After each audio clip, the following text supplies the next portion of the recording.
Éric Coquerel, bonsoir. Bonsoir. Vous êtes député de la France Insoumise de Seine-Saint-Denis, mais avant de débuter l'interview, j'aimerais vous faire écouter un autre élu, le maire Les Républicains d'Évreux, lors d'une rencontre avec des gilets jaunes, et c'est l'un d'eux qui filme avec son téléphone portable. Le meilleur moyen, c'est de bloquer la préfecture.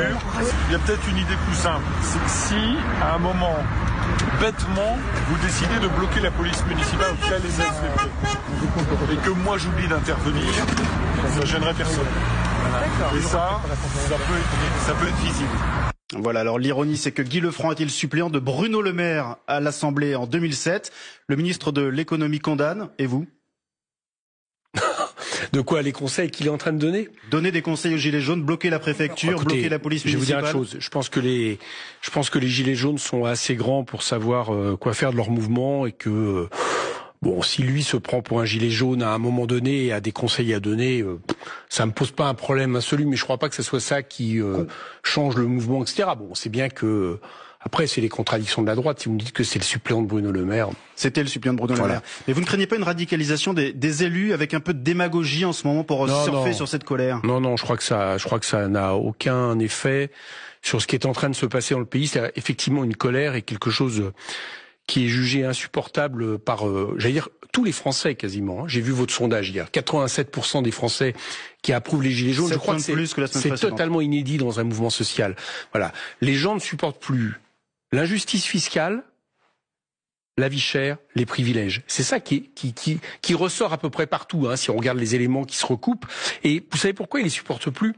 Pas seulement parce que c'est insupportable à vivre, mais parce qu'ils n'arrivent plus à boucler leur fin de mois. Voilà. Les gens, aujourd'hui, la majorité des gens dans ce pays, et d'ailleurs les chiffres de l'INSEE récents sur le pouvoir d'achat montrent que c'est concrétisé par les chiffres, n'y arrivent plus. Et à partir de là, un mouvement comme ça devient difficilement contrôlable par le pouvoir, et on y résiste difficilement. Et c'est à ça que doit aujourd'hui faire face Emmanuel Macron, et c'est ce qui explique ces difficultés. Alors justement, une délégation de Gilets jaunes va être reçue demain par Édouard Philippe, mais sur le fond, le gouvernement refuse de revenir sur l'augmentation de la taxe. C'est ce que demandent les Gilets jaunes. Quelle issue vous voyez dans ces conditions? À mon avis, c'est un mouvement sans limite si le gouvernement s'entête. Sans limite, c'est-à-dire? Oui, et parce que quand vous avez en face de vous, sans limite, ça veut dire que je ne sais pas jusqu'où il peut aller. Voilà, je vous le dis très clairement. Vous savez, dans l'histoire de France, quand les mouvements qui se déroulent contre les taxes, c'est pas les impôts, les taxes c'est pas proportionnel.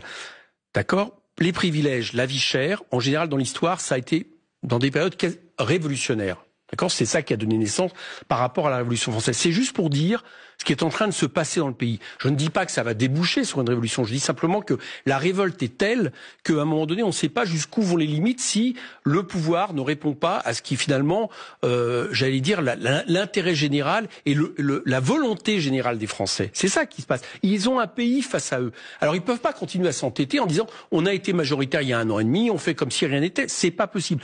Moi j'ai proposé une issue, par exemple, au gouvernement. J'ai dit voilà, on est en train de voter le budget. Le budget n'est pas adopté encore. Il y a de possibilité de faire un projet de loi de finances rectificative exceptionnel. L'année dernière, ils l'ont fait pour rembourser 10 milliards aux dividendes. On pourrait le faire, y compris, aucun règlement l'empêche, en proposant à des gilets jaunes de venir s'exprimer dans l'Assemblée, de donner leurs revendications. Ça pourrait être une manière de porter le débat et de répondre, j'allais dire, par ce qui devrait être la représentation la plus importante du peuple, c'est l'Assemblée nationale, aux revendications. Le problème, Éric Coquerel, c'est que les revendications, elles partent dans tous les sens. Certains veulent l'annulation des 80 km/h sur les routes secondaires, d'autres un SMIC à 1 300 €. Certains veulent plafonner les salaires à 15 000 € par mois. Certains veulent 0 SDF. Comment on fait avec ça? Nous avons répondu à leurs interrogations aujourd'hui, aux questions. Il y a des choses qui, il y a plusieurs. Évidemment, quand vous avez un tel mouvement qui se met en route avec ces contradictions, vous avez beaucoup de mesures, y compris pas mal avec lesquelles d'ailleurs nous sommes proches, nous sommes prêts, y compris parce que c'est dans le programme L'Avenir en commun. Mais on voit bien qu'il y a quelques grands traits. Par exemple, un premier grand trait. Je vous donne ce que nous on a porté.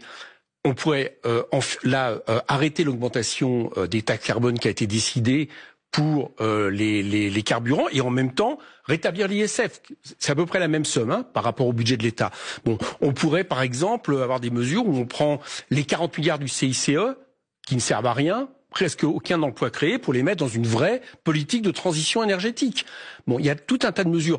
Moi, je crois que si le gouvernement voulait vraiment avoir un certain nombre de revendications d'urgence immédiate pour changer le cap de sa politique, les Gilets jaunes, aujourd'hui, ils sont en train de le faire. Sont tout à fait capables de s'organiser dans l'auto-organisation, de commencer à faire monter des cahiers de doléances et d'avoir des revendications précises. Moi, j'en entends certaines. C'est bizarre que le gouvernement les entende pas. Et du coup, je crois que s'il ne les entend pas, à un moment donné, je ne sais pas jusqu'où ça peut aller. Et comme je pense que c'est les élections qui peuvent régler les choses, il faut quelque part que le gouvernement s'interroge sur ce qui sera sa légitimité s'il s'oppose à tout un pays. Parlons d'élections justement. France Info révèle ce soir avec Le Monde une tribune publiée par 86 élus de gauche, municipaux, départementaux, bref régionaux, en faveur d'une liste d'union pour les européennes, parce que pour l'instant on en est à une dizaine de listes de gauche. Est-ce que c'est pas totalement mortifère et finalement contre-productif pour la gauche ? Je sais pas ce que c'est la gauche. Vous savez, c'est un débat qu'on a. Quand, par exemple, une partie des listes de gauche défendent l'Europe actuelle, l'Union européenne actuelle, ou pensent qu'on peut la réformer gentiment sans sortir des traités, je pense qu'on ne peut pas faire une politique de gauche, par exemple, une politique de transformation, une politique de répartition des richesses, une politique de relance de l'activité, etc. Donc, moi, je crois que c'est ça qu'il faut regarder. Je regarde ce que propose France Insoumise. Nous proposons de dire, il ne peut pas y avoir transformation de l'Union européenne en faveur des peuples et non pas celle d'un grand champ de dumping dans les traités actuels. Mais c'est pas un problème de concession. Bah si. Non. C'est un problème majeur. Est-ce que certaines listes de gauche sont prêtes en gros à refaire ce qu'ont fait les socialistes des années 80 qui expliquaient qu'on pouvait changer l'Europe dans les traités actuels? Rapidement, moi je ne crois pas. Donc là il y a un grand choix politique à faire. Bon, j'ai quand même l'impression, vu les sondages, etc., que le choix que nous proposons est quand même assez écouté. Et c'est le mot de la fin. Merci Éric Coquerel.